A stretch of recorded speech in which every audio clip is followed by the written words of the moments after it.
कोई भी अवसर हो, इस फूल की हमेशा डिमांड अच्छी रहती है। तो किस प्रकार आपको गेंदे की खेती करना चाहिए, मैरीगोल्ड फार्मिंग।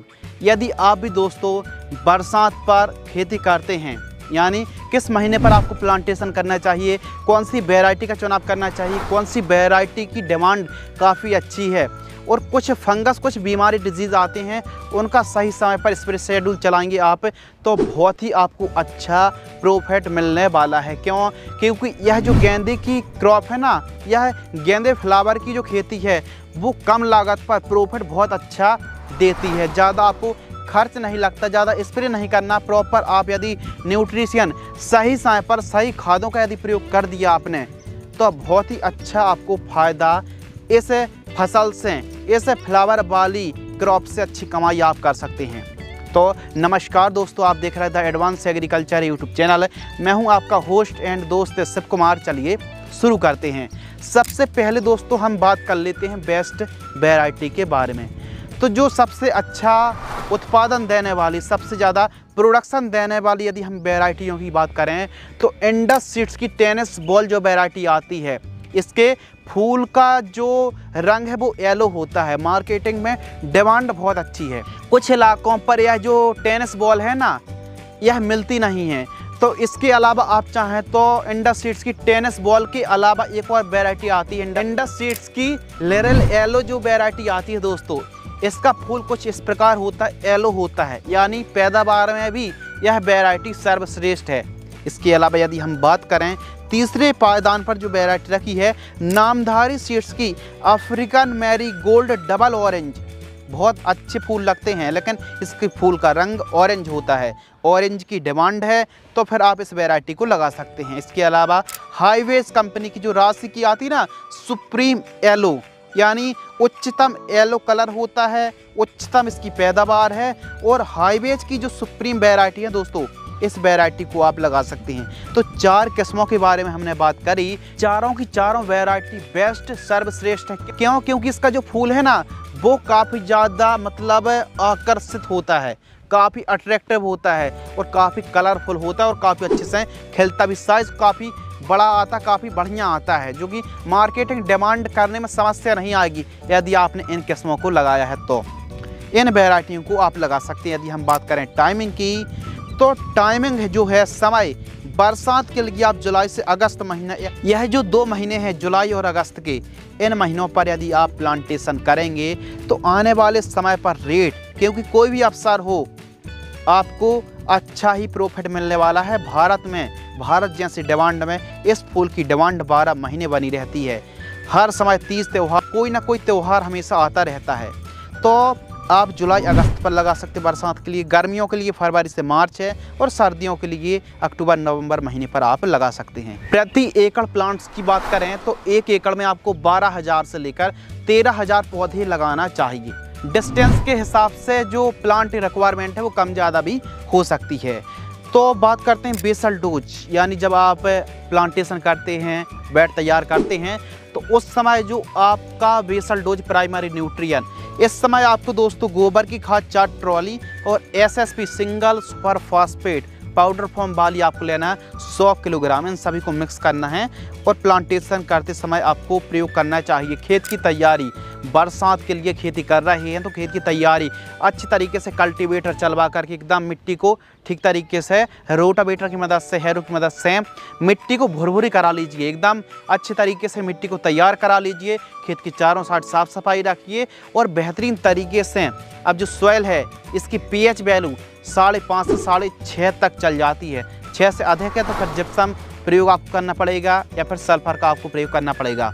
और सस्ते में सल्फर की पूर्ति आप जिप्सम से कर सकते हैं। सस्ती है और पीएच को कंट्रोल करती है, कम करती है, पैदावार को बढ़ाती है। तो इन बातों को ध्यान रखें। बस उत्तम जल निकास का प्रबंध होना दोस्तों बहुत ज़्यादा ज़रूरी है। कुछ इस प्रकार खेत की आपको तैयारी करना चाहिए। बेड विधि से खेती कर रहे हैं तो बेड की चौड़ाई आपको रखनी है 2.5 फीट, बेड से बेड की दूरी आपको 3 फीट रखनी चाहिए। मल्चिंग पेपर लगा रहे हैं तो 25 माइक्रोन का लगाइए, और खरपतवार के लिए निराई गुड़ाई प्रॉपर करते रहें।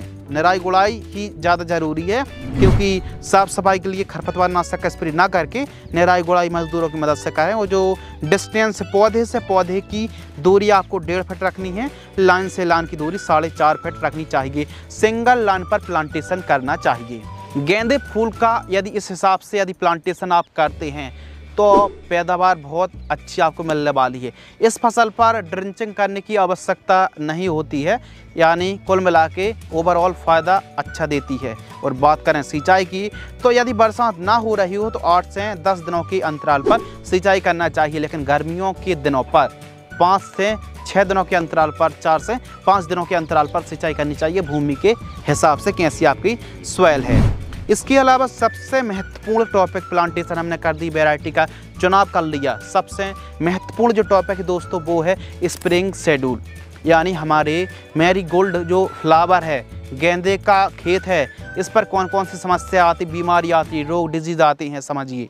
तो प्रमुख रूप से माइट्स का प्रकोप होता है दोस्तों, जैसेट का प्रकोप होता है, एफिड्स, थ्रिप्स, लीफ माइनर का प्रकोप देखने के लिए मिलता है, पाउडरी मिल्ड्यूड है। इसके अलावा फूल की गलन जो समस्या आती है, सेमिलूपर्स, बॉलवर्म, ब्लाइट, पत्ती धब्बा रोग है, कॉलर रोट बहुत बड़ी समस्या है, डंपिंग ऑफ जैसी समस्या आती हैं। तो इनको कंट्रोल करने के लिए जो स्प्रिंग शेड्यूल है वो 15 लीटर की दर से ही आपको स्प्रिंग शेड्यूल चलाना पड़ेगा।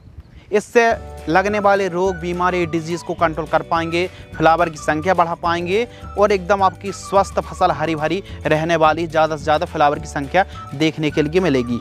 इसके लिए फर्स्ट जो स्प्रेइंग है 20 दिन की फसल होती है तो थायोफेनेट मिथाइल 70% WP, जैसे थायोफेनेट मिथाइल में रोको फंगिसाइड में यह टेक्निकल मिल जाता 40 ग्राम, और इमिडाक्लोरप्रिड जैसे कॉन्फिडोर इंसेक्टिसाइड 10 ml 15 लीटर पानी में घोल करके स्प्रेइंग करना चाहिए। सेकंड स्प्रे 30 दिन के आसपास की हमारी फसल हो जाती है, पोषक सुपर 30 ml, इसमें साइटोकाइनिन और अन्य एंजाइम्स का कॉम्बिनेशन है। धान का कोनिका फंगिसाइड जो कि फंगस को कंट्रोल करने में, या फिर दाग धब्बे जो फ्लावर में आते हैं, पत्तों में आते हैं, उनको कंट्रोल करने के लिए 20 आपको ग्राम लेना चाहिए। और एक तारा इंसेक्टिसाइड 10 ग्राम 15 लीटर पानी घोल करके स्प्रे करना चाहिए। थर्ड स्प्रे 45 दिन की फसल होती है। फोर्थ स्प्रे 60 से 70 दिन की फसल होती है। और वहीं फिफ्थ स्प्रे 80 से 90 दिन के आसपास की जब हमारी फसल होती है तो बायर कंपनी की नेटिवो फंगिसाइड 10 ग्राम, ईसा बियॉन्ड टॉनिक आपको लेना है दोस्तों 25 ml, और एमामेक्टिन वेंजॉइट आपको लेना है 10 ग्राम 15 लीटर पानी में घोल करके स्प्रे करना चाहिए। इस काम को करने से आपकी जो फसल है एकदम स्वस्थ रहेगी और जो फंगस का प्रकोप हो रहा है उससे काफ़ी अच्छा कंट्रोल मिलने वाला, एकदम आपकी ओवरऑल जो फसल है ना काफ़ी हेल्दी रहने वाली है। तो इस प्रकार आपको स्प्रिंग शेड्यूल चलाना चाहिए। ये तो बात हो गई स्प्रिंग शेड्यूल, यानी जो भी डिजीज़ बीमारी आती हैं उनको कंट्रोल करने के लिए स्प्रे शेड्यूल।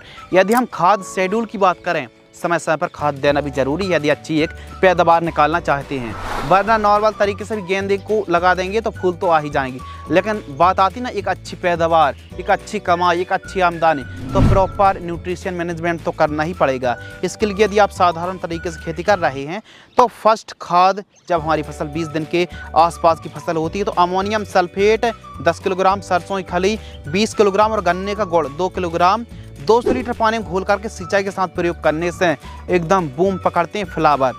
सेकंड खाद 35 दिन की फसल होती है, माइक्रो न्यूट्रिएंट आपको लेना 4 किलोग्राम, यूरिया और उर्वरक खाद 25 किलोग्राम, इन दोनों को मिक्स करके प्रयोग करें।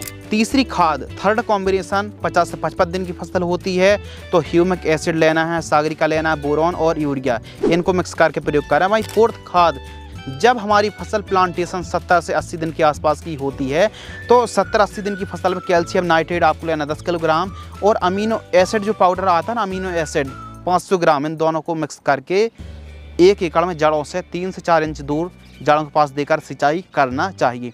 ये था खाद का शेड्यूल। 3-4 खादों का कॉम्बिनेशन के बारे में बात करी, तो इस प्रकार खाद का शेड्यूल चलाएंगे तो बढ़िया उत्पादन निकाल पाएंगे। ये था स्टैंडर्ड, जो भी स्टैंडर्ड वो है ना दोस्तों, स्टैंडर्ड फर्टिगेशन शेड्यूल वो हमने बताया। अब फसल को देखें, केयर करें, देखभाल करें, उस हिसाब से न्यूट्रिशन चलाएं। फसल हरी भरी है तो गैप को बढ़ा भी सकते हैं। इसके अलावा दोस्तों हमारी जो गेंदे की फसल है इसकी यदि फर्स्ट पिकिंग की बात करें, पहली तोड़ाई, तो 55 से 60 दिन की फसल होती है तो फूल एकदम तैयार हो जाते हैं हार्वेस्टिंग के लिए। उत्पादन की बात करें तो कम से कम एक औसत उत्पादन 10 से 12 टन के आसपास एक एकड़ में पैदावार आप निकाल सकते हैं। लाइफ साइकिल 120 दिन के आसपास की टोटल लाइफ साइकिल मानी जाती है और बाज़ार भाव 40 रुपये से लेकर मिनिमम 40 रुपये से लेकर के 80 रुपये प्रति किलोग्राम का हमको रेट देखने के लिए मिलता है। और बात कर लें दोस्तों हम प्रॉफिट की, तो सभी लागत को काटकर आप मैरीगोल्ड फ्लावर से, गेंदे की खेती से आप 1.5 से 2 लाख रुपए कम से कम कमाई कर सकते हैं। अब थोड़ा सा रेट अच्छा रहता है और बढ़िया वैरायटी आपने लगाई है। आप देख लीजिए, चल फिर करके मार्केट में जाइए और आपके इलाकों पर जो फ्लावर, किस फ्लावर की डिमांड है, ऑरेंज फ्लावर की ज़्यादा डिमांड है या फिर जो येलो फ्लावर आता है, क्योंकि कुछ इलाकों पर, हमारे जैसे इलाके पर येलो जो फ्लावर है उसकी डिमांड ज़्यादा रहती है। तो वैरायटी आपको अपने हिसाब से, जहाँ पर आप रह रहे हैं उस हिसाब से मार्केट को समझ करके वैरायटी का चुनाव करें। प्रॉपर स्प्रिंग शेड्यूल चलाएं, खाद का शेड्यूल चलाएं और बेहतरीन तरीके से हमारी जो फसल है गेंदे की, ये आसानी से तैयार हो जाती है। पीला ट्रैप, नीला ट्रैप आपको लगाना चाहिए। तो इस प्रकार यदि आप गेंदे की खेती करते हैं तो कमाई के जो सोर्स हैं वो काफ़ी ज़्यादा बढ़ने वाले हैं। तो आज की इस वीडियो के माध्यम से दोस्तों हमने आपको डिटेल से A to Z marigold flower की डिटेल से जानकारी, संपूर्ण जानकारी साझा की। यदि आपको यह वीडियो पसंद आती है तो वीडियो को लाइक करें। धन्यवाद।